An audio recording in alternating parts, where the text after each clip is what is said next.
आषाढ महिना आहे म्हटल्यानंतर अर्थातच आषाढ स्पेशल रेसिपीज होणार आहेत. त्याच्यामुळे याच्या अगोदर सुद्धा मी तुम्हाला मस्त मौसूद अशा कापण्या पण दाखवलेल्या आहेत. खमंग तिखट अशा चवीचे थालीपीठ किंवा धपाटे सुद्धा दाखवलेले आणि आज आपण पाहणार आहोत तिखट पुऱ्या. चला तर मग या तिखट पुऱ्या कशा करायच्या ते पाहूयात.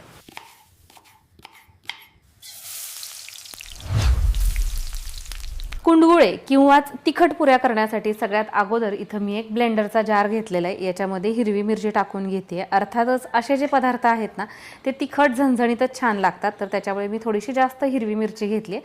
तुम्ही तुमच्या आवडीनुसार घेऊ शकता. थोडासा ओवा टाकून घेते, पाव चमचा. त्यानंतर अर्धा चमचा जिरं. आता याच्यामध्ये थोडंसं पाणी टाकून घेते म्हणजे हे एकदम छान असं बारीक होईल. याच्यामध्येच तुम्ही आलं लसूण टाकू शकता, पण माझ्याकडे आलं लसणाची पेस्ट आहे त्यामुळे मी ती टाकलेली नाही आहे. ती नंतर डायरेक्ट मी पिठामध्ये टाकेल. आता हे एकदम छान असं फिरवून घेऊयात.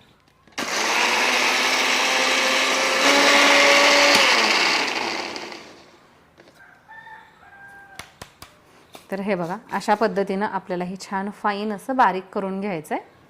चाळून घेतलेलं ज्वारीचं पीठ 2 फुलपात्रे, 1 फुलपात्र चाळून घेतलेलं गव्हाचं पीठ आणि अर्धा फुलपात्र आपल्याला हे बेसन पीठ घ्यायचं आहे.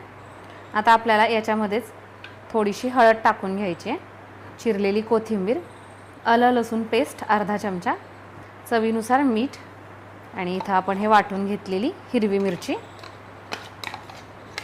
आता हे पीठ आपल्याला मळून घ्यायचं आहे. एकदा हे सगळे सुके पदार्थ आपण अशा पद्धतीने एकत्रित करून घेतलेले आहेत. आता आवश्यकतेनुसार पाण्याचा वापर करायचा आहे आणि याचा आपल्याला घट्ट असा गोळा मळायचा आहे.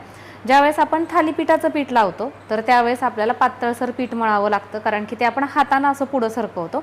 पण हे आपल्याला लाटायचे, त्यामुळे हे पीठ आता घट्ट मळून घेणार आहेत. तर इथं बघा, हे अशा पद्धतीनं आपण छान घट्टसर असं पीठ मळून घेतलेलं आहे. आता साधारण एक 10 मिनिट आपण याला रेस्टसाठी ठेवूयात. आता हे 10 मिनिटानंतर पीठ चांगलं भिजलं गेलेलं आहे. आता आपण याची एक मोठी चपाती लाटणार आहोत. आता याला पिठी म्हणून तुम्ही गव्हाच्या पिठाचा वगैरे वापर करू शकता, कारण की हे पीठ थोडंसं चिटकू शकतं.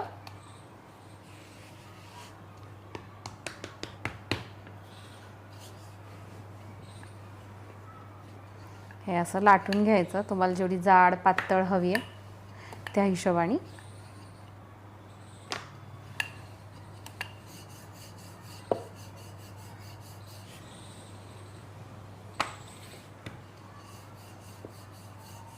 तर अशा पद्धतीनं ही चपाती मी लाटून घेतलेली आहे. इथे तुम्ही बघू शकता, एकदम जास्त पातळही नाही, मध्यम अशा पद्धतीची ही चपाती आपण लाटून घेतलेली आहे.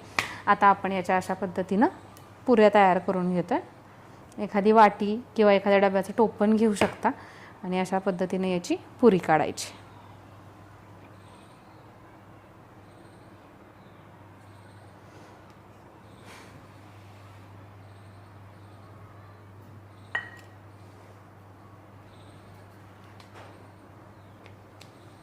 तर सेम अशाच अगोदर सगळ्या पुऱ्या तयार करून घेऊ आणि नंतर तळायच्या.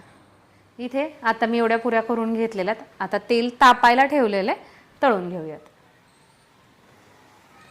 तेलाचं टेम्परेचर आहे ना आपल्याला असं खूप जास्त कडकडीतही गरम करायचं नाही आहे, नाहीतर मग काय होतं पटकन त्याला असा वरती लाल रंग येतो.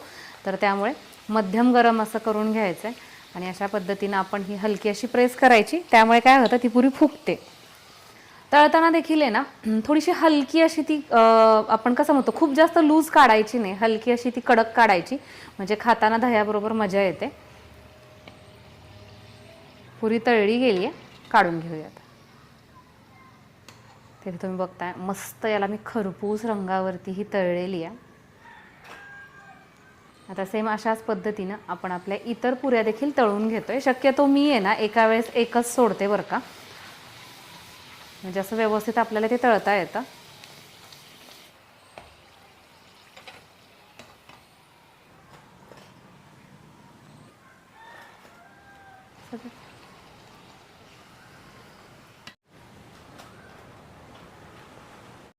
तुम्ही बघताय मस्त गरमागरम असे हे कुंडगुळे, ज्याला आपण तिखट पुऱ्या म्हणतो. तर आता सध्या हे प्रचंड गरम आहे. हे बघा, छान झालेत ना.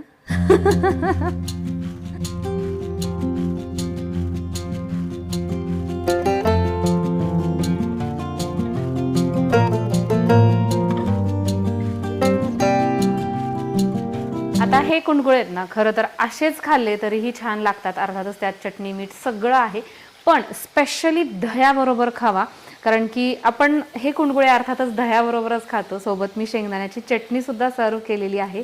आज आपण तयार केलेले हे कुंडगुळे तुम्हाला कसे वाटले कमेंट करून नक्की सांगा. तुम्ही याच पद्धतीनं करता का ते सुद्धा मला कळवा. आणि हो, अशाच पद्धतीच्या छान छान नवनवीन रेसिपीज पाहण्यासाठी रेसिपी शो या आपल्या चॅनलला आत्ताच सबस्क्राईब करा. परत भेटूयात एका नवीन रेसिपीसहित. तोपर्यंत बाय.